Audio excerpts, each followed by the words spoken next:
Magic Masses, I am longtime independent wrestling fan Robert.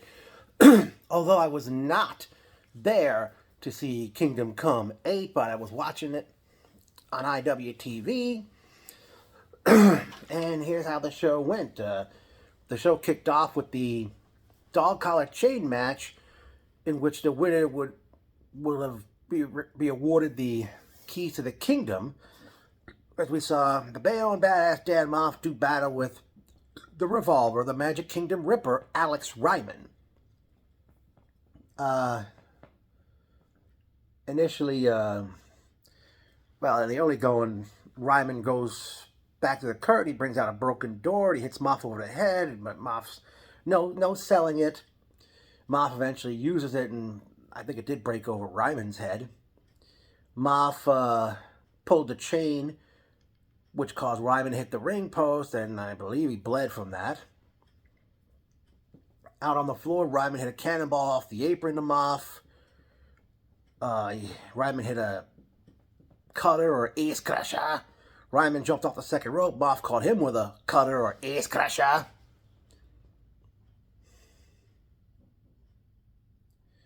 Let's see. Moff uses a kendo stick, threw some chairs in the ring.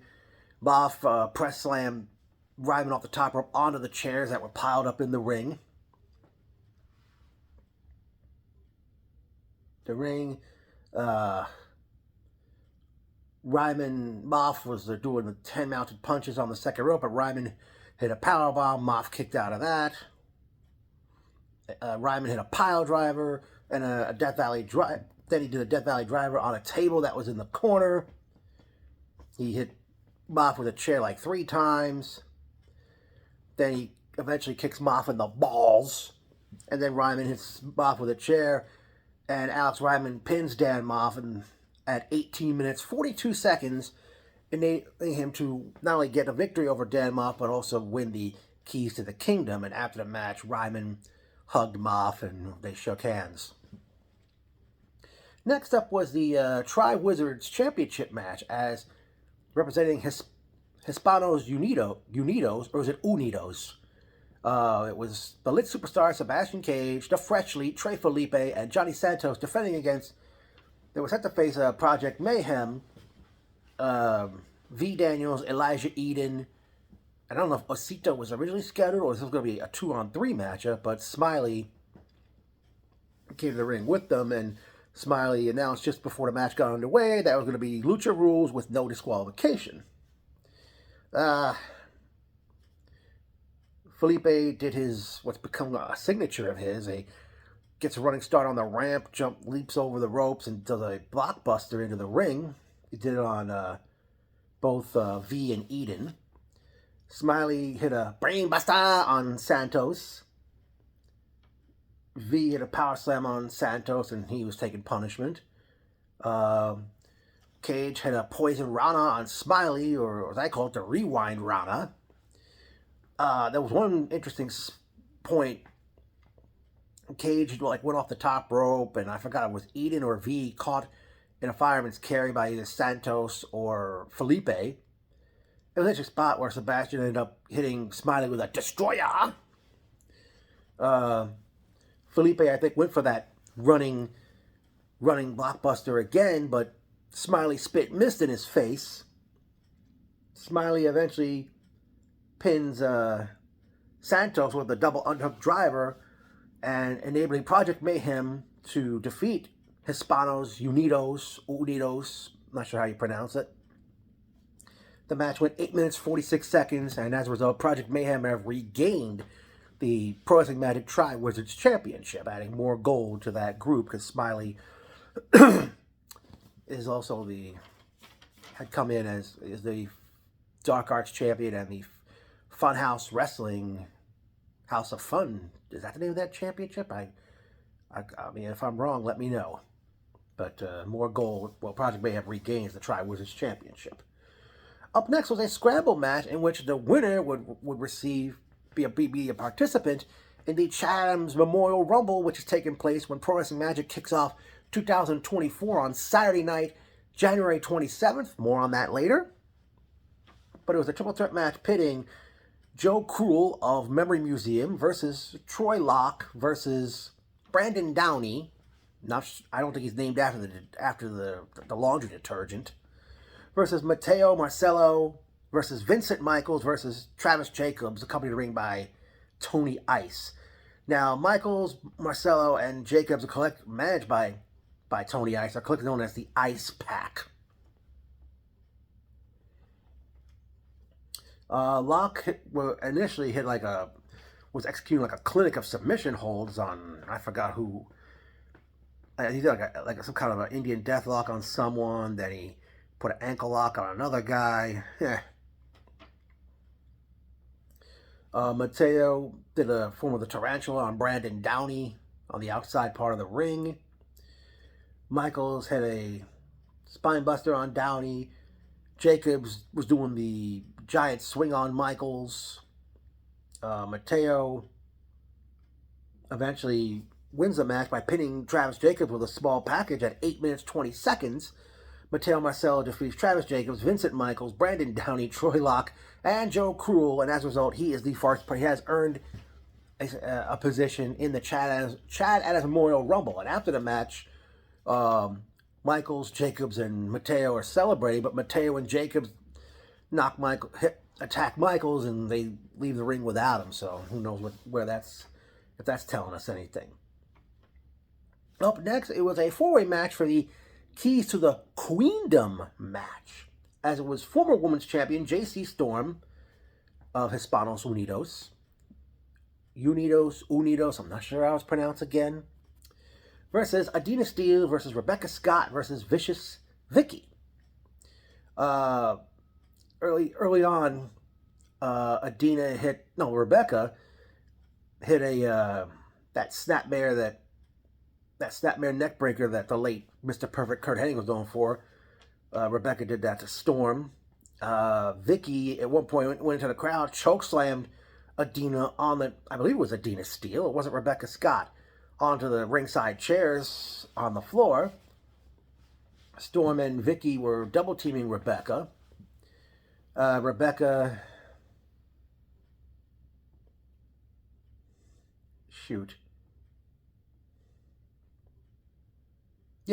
hit two Shining Wizards and a Meteora on Storm. Storm rebounded by hitting Scott with a spear. Adina Steele hit a TKO on Storm, I believe. Vicky hit the Christian Cage Vicky spits a mist at Adina Steele and gives her that Christian Cage type DDT, reverse DDT. But then Rebecca grabs Vicky, throws her out of the ring, and Rebecca...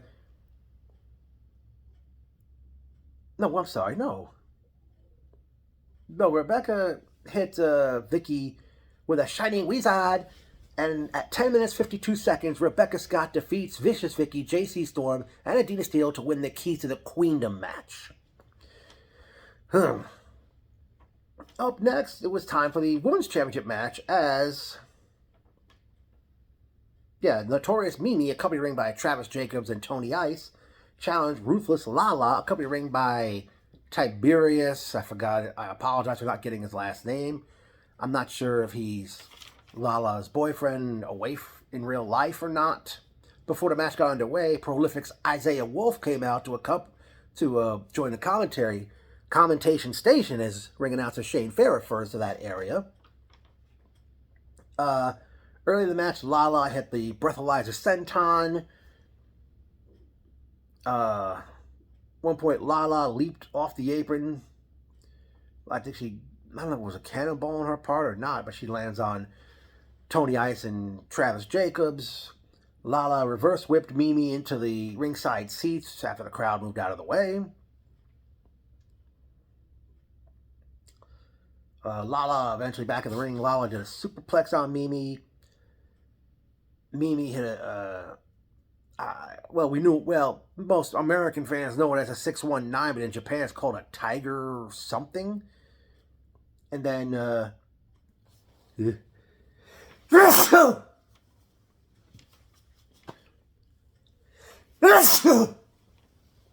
Oh. Mimi hit, like I said, was the 619 that Rey Mysterio is known for, but I know in Japan they call that another name. Yeah.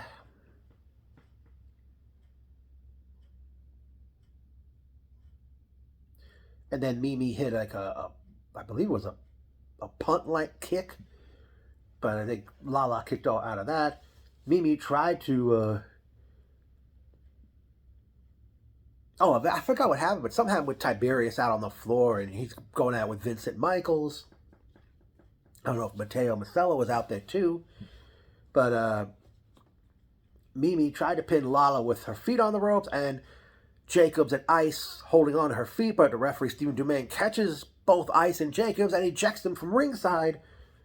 And then a short time later, Lala hits the ripcord Gladiator! And at 11 minutes, 7 seconds, Ruthless Lala defeats the Notorious Mimi to retain the Women's Championship. At that point, out comes General Manager Smiley along with the rest of Prolific, which is V. Daniels and Elijah Eden. They're surrounding the ring, but out comes Rebecca Scott. And Scott and Lala, they're like back to back with each other, trying to fend off Project Mayhem. But then Smiley has his hands on a key. He hands it over to Rebecca Scott. Rebecca hits Lala from behind it, tells the referee, I'm cashing in the title shot right now for the women's belt. And the gong went off. And Rebecca Scott hits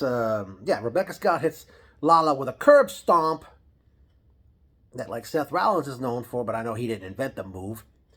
And I kid you not when I say this, at 10 seconds, Rebecca Scott pins Ruthless Lala to win the Pro Wrestling Magic Women's Championship, and Smiley raises Rebecca's hand, so I don't know if she has joined Project Mayhem or what the ordeal is with that. Up next with a triple threat match, as we saw Vinny Power Punch Pacifico versus Cheeseburger versus the good guy Azriel for the Junior Heavyweight Championship. In the early going of the match, Vinny hits Az with Azriel with a Hurricane Rana. Does a cannonball dive off the apron. Cheeseburger hits Vinny with a cartwheel super kick. Cheeseburger hit that on Vinny Pacifico. And then he gave Vinny a snapdragon suplex, I believe. Az hits a cutter on Cheeseburger. Or, again, it's commonly known as an Ace Crusher. There was like a three-way slugfest with all three men. Vinny hit a top rope cutter, like an avalanche type cutter on Azriel, who was positioned on the top rope. Azriel gives Cheeseburger a brain buster.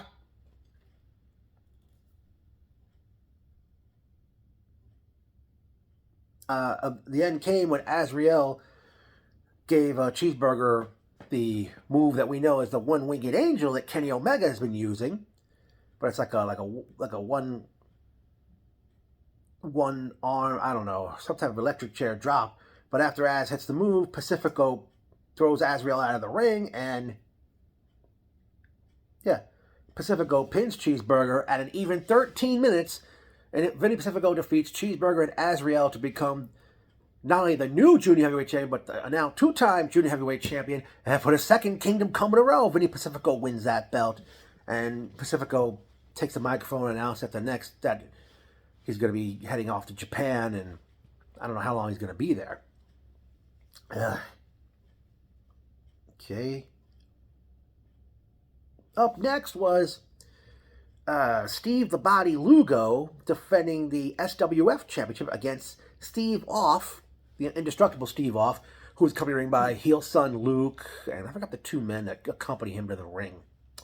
I apologize, folks. Let me see.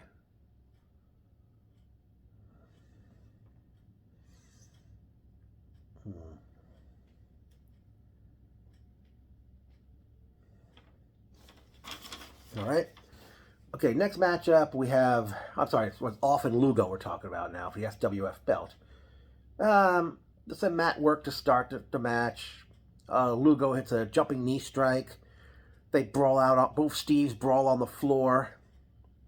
Lugo had a falling headbutt off the apron on Off on the floor.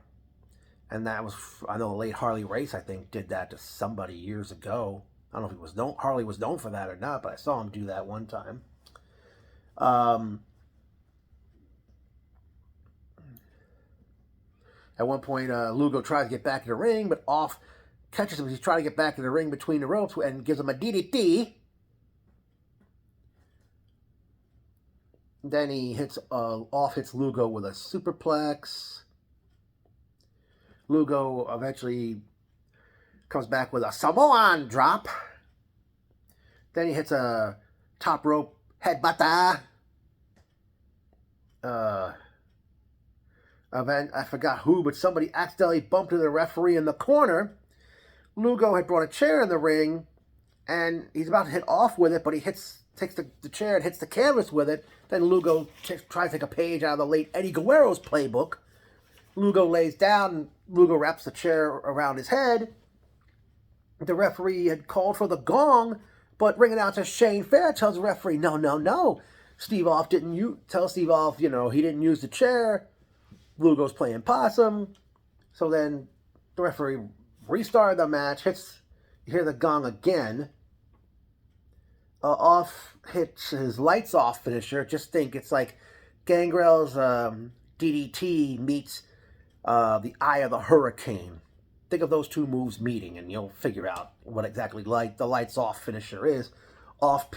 Steve Off pins Steve the Body Lugo at 13 minutes 22 seconds to become the new SWF heavyweight champion. After the match, a few men surround the ring. There's like two masked men standing on the ramp. And Off is holding his own against the other three or four guys. The masks come off, and eventually Off is, it's a 6-on-1 ordeal. One of the commentators recognized one of them as Danny Danger. So I don't know if this is like some kind of a SWF-related storyline, or if it's going to go somewhere in the land of pro wrestling magic or not. But the 6 men, Danny Danger and the other 5 men, they eventually left the ring. Up next, it was time for the third and final match of the best of series between the Rep, Nate Wallace, and Dave McCall versus El Oso Blanco and John Tella, Death Row, for the Tag Team Championship, and it was a Fans Bring the Weapons match. Wow, this was hectic. Somebody brought a construction cone to the show. I don't know if it got used, but they brawl out on the floor. Bruno... What the heck? Oh, I can't read my handwriting sometimes. Maybe my eyesight's getting messed up here.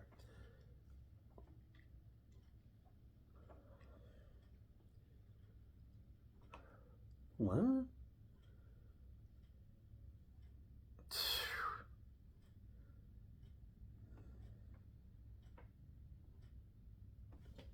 I forgot. Bruno did something to McCall. I can't even read my handwriting right now. My goodness. Yeah,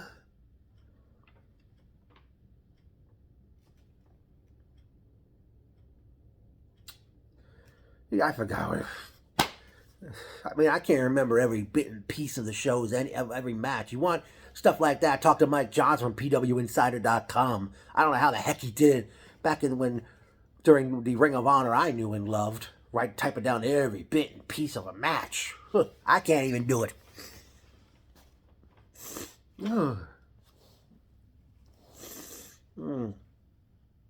Well, Dave McCall, he eventually grabbed one of the monitors from, I guess, the production area and used it on Bruno. The Rep hit a Samoan blockbuster combo on Bruno. Eventually, a staple gun got involved, and McCall used it on Bruno. Nate Wallace was double choke slammed by Death Row. Bruno gives... Wait.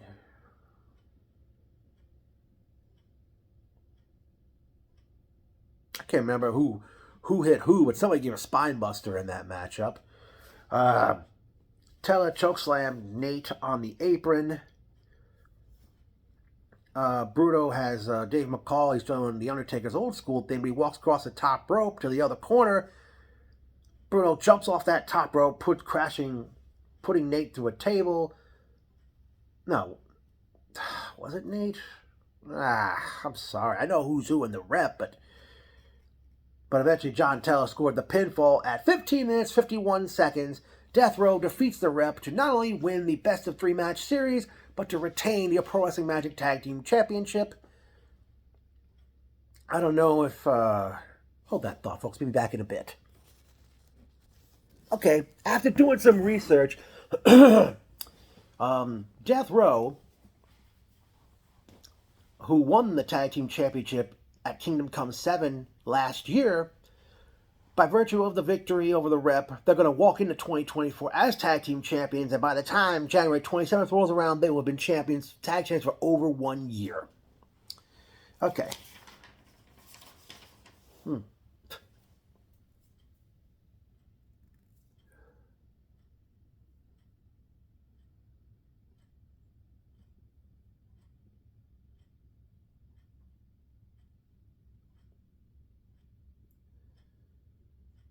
Okay, from there, out comes Project Mayhem, V. Daniels, Elijah Eden, General Manager Smiley, and this time Trixie does come out with them. I thought maybe she wasn't even there at first.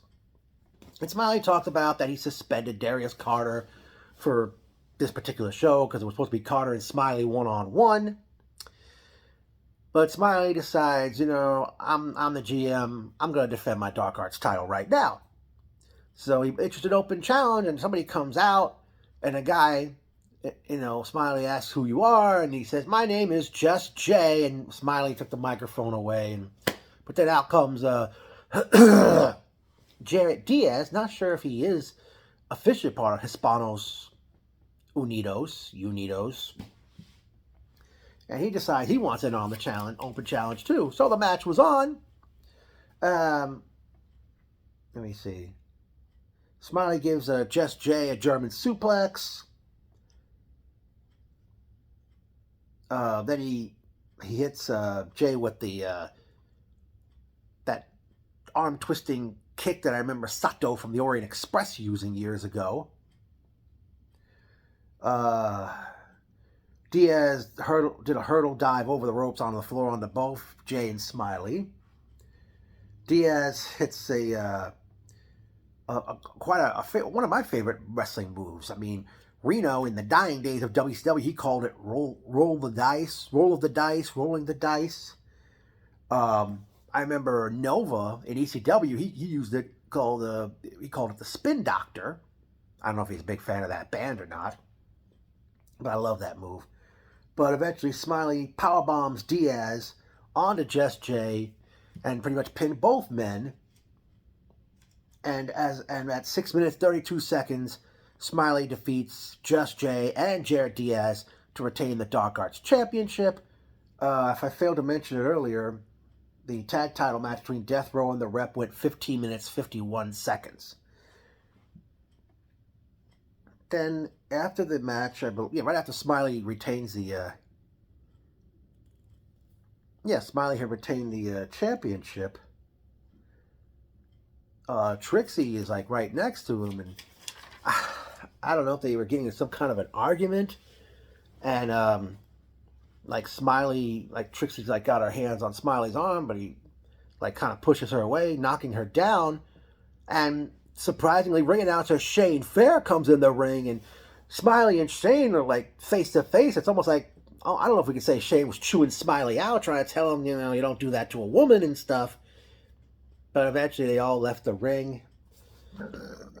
Pardon me. They all left the ring, and the ring without anything further happening. Then it was on to the main event of this event, as Hispanos Unidos member the finisher, Steve Pena, defended the heavyweight championship against the man he won from earlier this year, Kerr. In the early going, Kerr gave Pena a stalling suplex a la the late Davey Boy Smith. They brawled into the crowd. Pena worked on Kerr's arm. They had a slugfest, exchanging blows in the middle of the ring. Kerr eventually catches Pena off the ropes and nails him with, well, people know it as a sidewalk slam, but I know that as the late Dino Bravo's finisher, which the late Gorilla Monsoon called that patented side suplex. No matter where I see an indie show, no matter who wrestles against who, somebody always does that move.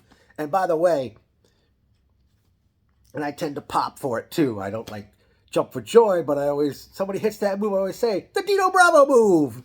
No, I can't speak French, and I won't try to speak like Bravo or even the late Frenchie Martin.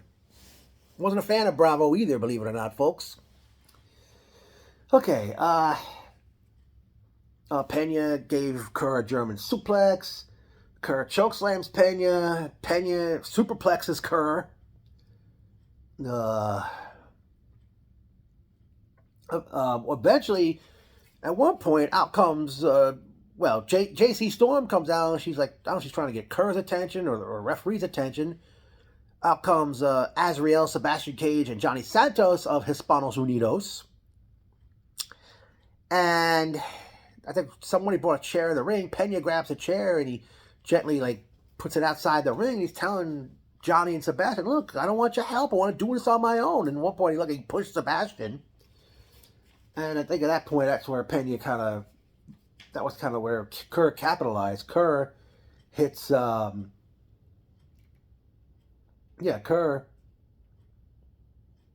hits the pop-up powerbomb on Steve Pena. At 18 minutes, 29 seconds, Kerr defeats the finisher Steve Pena to once again win the heavyweight championship. And for the second Kingdom come in a row, Kerr wins the heavyweight championship. However, as the late Lord Alfred Hayes said, Majesty not rest there. Because out comes Fee Daniels, Elijah Eden, General Manager Smiley, and Trixie. Project Mayhem, the three of them attack Kerr, well, except for Trixie. And they beat Kerr down, and eventually Trixie convinces Smiley to stop, and then they leave the ring, and then all of a sudden, the Revolver, the Magic Kingdom Ripper, Alex Ryman, with the dog collar, comes out with referee Nick Shin, and he cashes in his keys to the kingdom, wanting his title shot right then and there. And I forgot what the match was on, and I forgot what Ryman did initially. But Kerr had kicked out. Kerr tried to he had his hands on Ryman's neck, but Ryman kicked Kerr in the balls, and then he took the chain of the dog collar, hits Kerr with it, and I kid you not when I say this, at 1 minute, 2 seconds, the Magic Kingdom Ripper, the Revolver, Alex Ryman defeats Kerr to become the brand new Pro Wrestling Magic Heavyweight Champion. I really wanted to go to this show, but I decided against it. Who else can I think of here? My God. Let me see. But so much happened at this show. We had title changes. We had the brutality of a dog collar match. Keys to the Kingdom and Queen of the Keys to the Kingdom, Keys to the Queendom, and both were, I don't know if this is the first time the Keys to the Queendom was cashed in the same night it was won or not. Let's see. We had title changes, we had all this other stuff. I mean, I gotta say, I think it's safe to say that Project Mayhem had their fingerprints all over this show, it seemed. From regaining the Tri-Wizards title, to Smiley winning, defending and retaining the Dark Arts title, to them coming out after Ruthless Lala, which was all a ruse for Rebecca Scott, and also attacking Kerr after he beat Steve Pena for the title. I mean, great way for them to, for Pro Wrestling Magic to end 2023. But,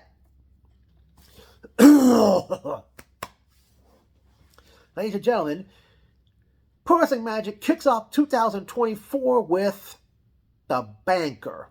My understanding, the 2024 theme of the show titles is episodes of The Office.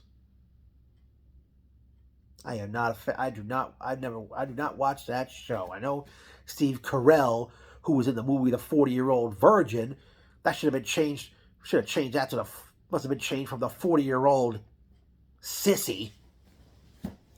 But I'm here to announce, folks, not just announce, but actually, we know the Chad Adams Memorial Rumble is taking place that night, and we know by virtue of his victory in that scramble match, Mateo Marcelo, say that name 3 times fast, will be among the participants in that matchup.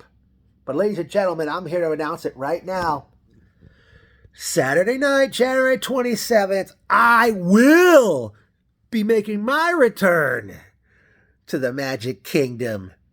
Saturday night, January 27th, 2024. I miss seeing Pro Wrestling Magic. I haven't been there since Mambo number 5 back in May. But I do want to say, based on all this chaos we've had and all the stuff that went down at this show, since the match did not happen due to Darius Carter being suspended, I think it should be Darius Carter one-on-one with Smiley on January 27th. But I'm not sure what they can do with all these new champions that have been crowned. But, whew. I mean, I'll say, guys, what a show this was. But, again, didn't top Kingdom Come 7 last year. I mean, whew. Who knows what they're going to end up giving us for the new year, I wonder.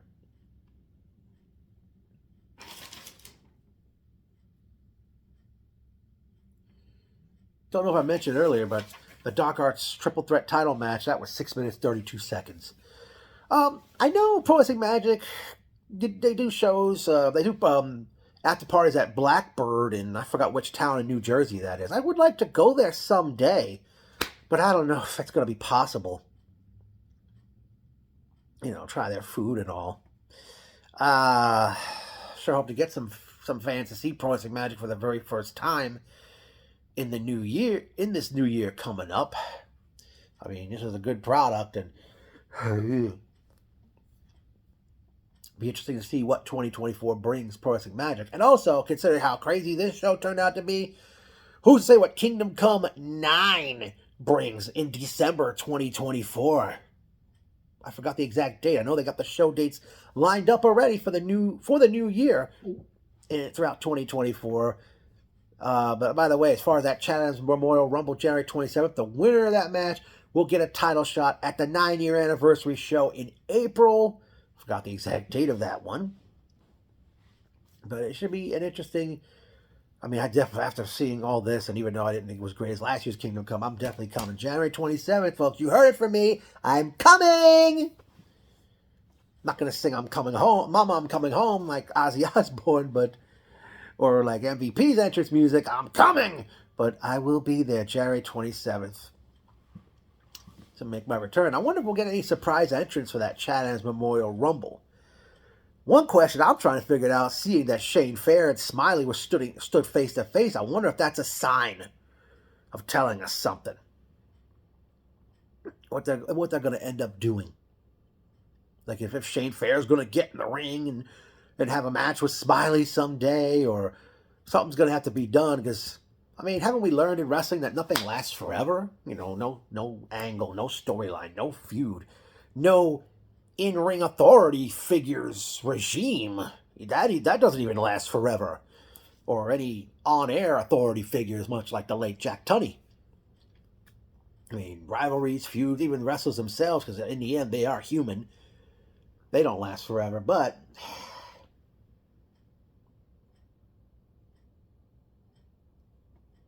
But Pro Wrestling Magic, hats off to you, all the hard-working men and women of that promotion.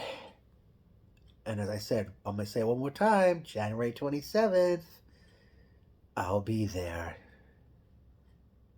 Let me see if there's anything else I can hold that thought, everybody. I might be back or not. Hold it.